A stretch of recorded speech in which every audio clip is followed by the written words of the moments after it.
كرامه. طب خد الكاس الكرامه واقعد على جنب. خد الكرامه. كرامه ايه؟ هو انت لو عندك كرامه انت ولا هو كنت عملتوا اللي انتوا بتعملوه ده؟ انتوا بتبصوا لنفسكم في المرايه ازاي اصلا؟ هل انتوا راضيين عن نفسكم عشان تقول لي خدنا كاس الكرامه؟ انهي كرامه؟ انهي كرامه وانت قاعد تهز في دماغك طول الخط؟ انهي كرامه؟ تقدر ترد عليه وتختلف معاه في الراي؟ تقدر؟ والله ما تقدر تختلف معاه في الراي حتى لو انت صح. ما تقدرش تختلف معاه في الراي، لازم تهز دماغك يا بيه فوق. فوق. ما حدش من ولادك بيقول لك كده؟ ما حدش من ولادك بيقول لك انت وافقته ازاي على اللي هو بيقوله ده وما ردتش عليه وقلت له كده ليه؟ خدت كاس الكرامه؟ عايزك كده تاخد كاس الكرامه وتقعد بيه كده ايه على جنب، وتسيب النادي الاهلي ياخد الكؤوس اللي بجد. عايزين نعمل دولاب كمان عشان الكؤوس والبطولات والدوريات اللي جايه، وانتوا خدوا كاس الكرامه. خدنا السوبر، خدنا السوبر، موتوا بغيظكم. خدنا السوبر، خدنا السوبر، خدنا السوبر، وخدنا السوبر.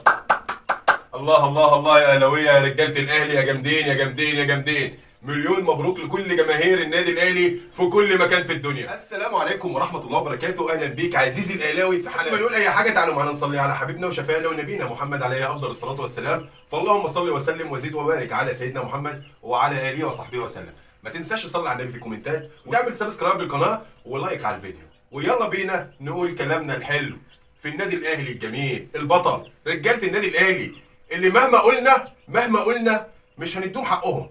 كانوا رجاله رغم الاجهاد الشديد اللي هم فيه، وجايين من المغرب ويروحوا مصر القاهره، وراحوا من القاهره على الامارات ومفيش تمرين والناس تعبانه والناس مرهقه. رغم كده كانوا رجاله لاعبين 4 اشواط. 4 اشواط يا جماعه، وكانوا قد الحدث قد الحدث. ورغم الغل، وكانوا في لعيبه نادي بيراميدز منتهى الكراهيه والغل. لعيبه بتكره هجومها، مش بتكره النادي الاهلي بس.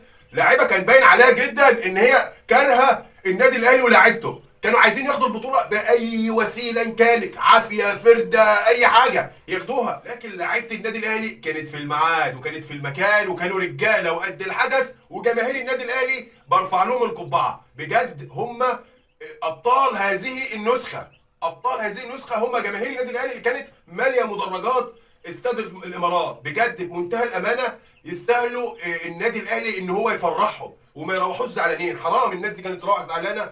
طبعا النادي الاهلي لعب مباراه تكتيكيه، او كولر لعب مباراه تكتيكيه ولعب بالامكانيات المتاحه حاليا اللي هو يمتلكها، وهو بيخسر كتير جدا من البدني بتاع لاعيبته. كولر خسران كتير جدا من البدني بتاع لعيبته. طبعا لسه جايين من مباراه ملحمه قويه جدا في المغرب، كنا بنلعب الرجاء البيضاوي المغربي في مباراه مهمه جدا جدا جدا عشان نقابل بعدها الترجي ان شاء الله الجمعه الجايه باذن الله. يعني هو ده الكبير، هي دي الفرق الكبيره. الاهلي بيجي من البطوله بيشوف، يعني النهارده هنفرح بكره نتكلم في افريقيا، بعد كده بعد ماتشين الترجي هنتكلم في الدوري. هو ده الاهلي. فوقوا وموتوا بغيظكم.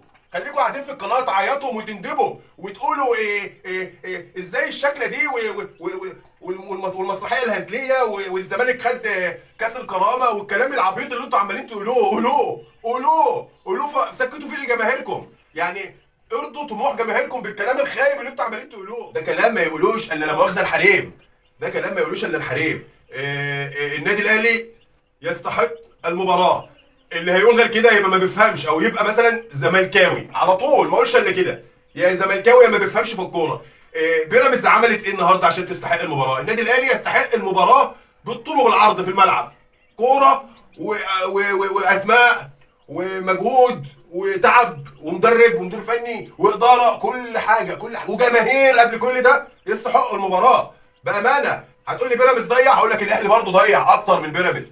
هتقولي ده ضربة جزاء، هقول لك لا، كان في ضربة جزاء تانية لحسين الشحات، كل الدنيا قالت كده. هتقولي التحكيم ظالم، هقول لك لا، التحكيم ظلم الاهلي اكتر، لان كان في علي جبر المفروض يطرد. هتقولي الانذار الاولاني كان بعديه على طول انذار لما حاش الكرة بايده وكبر جسمه والكرة كانت مش شاطه في حلق الجول. والقانون اللي بيقول كده، يعني مش انا اللي بقول، ده التحكيم كله في جميع الفضائيات قالت ان علي جبر المفروض يطرد في منتصف الشوط الاول. هل ده ما كانش هيأثر على النتيجة يا جماعة؟ لو كانت جت عكس كده، او كان النادي الاهلي اللي قدر الله اخفق في هذه المباراه، كانت هتتاثر جدا على النتيجه. يبقى من هنا الاهلي اتظلم ولا ما اتظلمش؟ اتظلم. اللي يقول غير كده يبقى مغيب على طول، اللي يقول غير كده يبقى مغيب او يبقى زملكاوي. يا مغيب يا زملكاوي بيكره الكيان الاهلاوي. النهارده الملعب كان تحفه فنيه حمراء. تحفه فنيه حمراء. 60 او 65 الف متفرج يتمتعون برجاله الاهلي في الملعب، يتمتعون برجاله الاهلي في الملعب، باستثناء المشكله اللي حصلت الصغيره دي اللي اصر انه يعملها اللاعب اللي اسمه محمد الشيمي ده، اللي تملي في كل مباريات الاهلي بيعمل مشاكل، هو وفخر الدين بن يوسف المغربي والتونسي. انا مش فاهم، هو النادي الاهلي ده اكل ورثكم يا ابني ولا ايه بالظبط؟ في ايه؟ مفيش غيركم انتوا الاثنين بتعملوا مشاكل كل مباريات النادي الاهلي. اللاعب واقع عبد المنعم والكره الشناوي بيطلعها بره، راح تلحقها قبل ما تطلع وبتعمل هجمه. في ايه يا عم؟ في ايه؟ ما تهدى على نفسك شويه يا حبيبي. والله ما حد هيبص لك، لا الاهلي ولا الزمالك هيبصوا لك، انت هتفضل هنا عندك هنا عند الطموح. انت هتاخد بطوله امتى ان شاء الله؟ الراجل هيفضها وهيبيع النادي وهيسرحكم.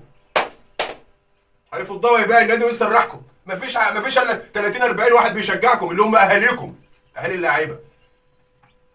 فاهدى على نفسك كده حبيبي، وانت يعني المفروض تكون مشروع لاعب كويس. انما التاني اللي اسمه فخر الدين ده لاعب بجد يعني، المفروض اتطرد. اول ما نزل خبط عبد المنعم خبطه وقع في الارض، بس الحكم يعني البنا، يعني هو البنا هنقول ايه؟ مش هنعلق على الحكم لان كان محمود البنا. هنعلق على الحكم؟ ما ينفعش نعلق على الحكم. محمود البنا معروف على طول، ما دام محمود البنا تعرف ان الاهلي هيتظلم على طول قولا واحدا، زي الغندر لما بيقول كده قولا واحدا.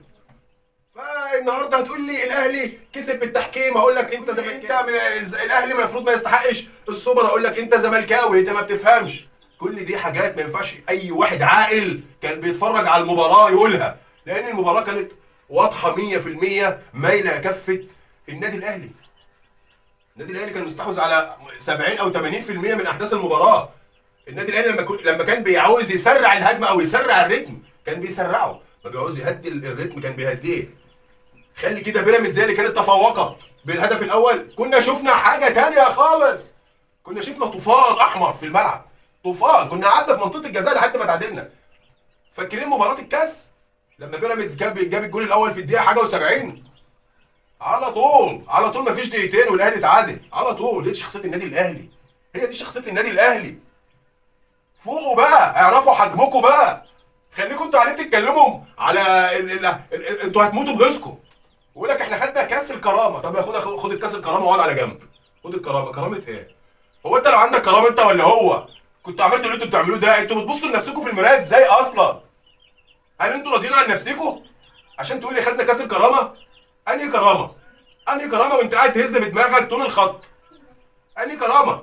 تقدر ترد عليه وتختلف معاه في الراي؟ تقدر؟ والله ما تقدر تختلف معاه في الراي حتى لو انت صح. ما تقدرش تختلف معاه في الراي، لازم تهز دماغك يا بيه فوق. فوق. ما حدش من ولادك بيقول لك كده؟ ما حدش من ولادك بيقول لك انت وافقته ازاي على اللي هو بيقوله ده وما ردتش عليه وقلت له كده ليه؟ خدت كاس الكرامه؟